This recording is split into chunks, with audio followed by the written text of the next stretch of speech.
A long, long time from now, in a galaxy far, far away, two characters enter a bar looking for information, but instead find a wretched hive of scum and villainy.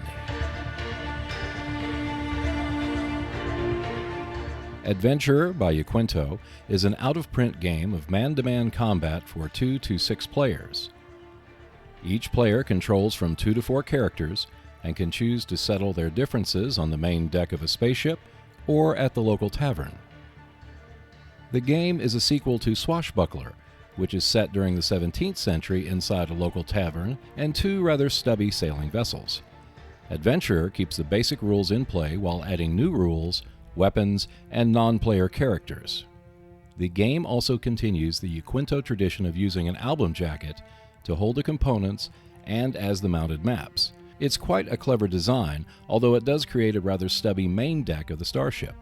Adventurer consists of character and non-player characters, equipment, and furniture. All furniture and items are set up before the battle begins. The characters have their strength and endurance, which determines their constitution. You can arm them with swords, daggers, or blasters, and then use the setup chart to determine their position in the bar or space vessel.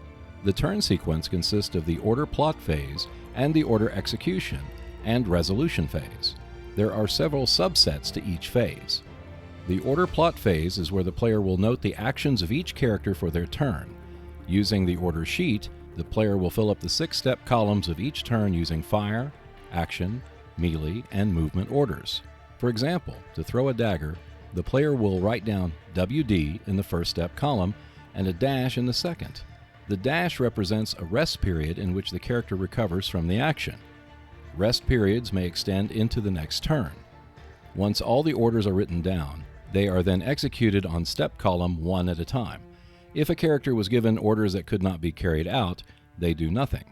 Characters may engage in melee, shoving, flipping furniture, toppling shelves, and throwing items just like in Swashbuckler. One difference from that game is the blaster, which is not so clumsy or random in Adventurer.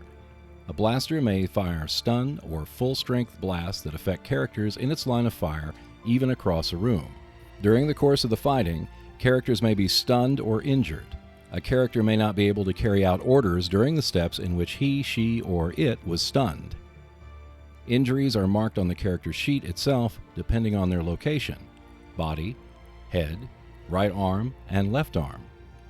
When a preset number of injuries affects the right or left arm, they lose the ability to use that arm, which includes the handling and throwing of weapons.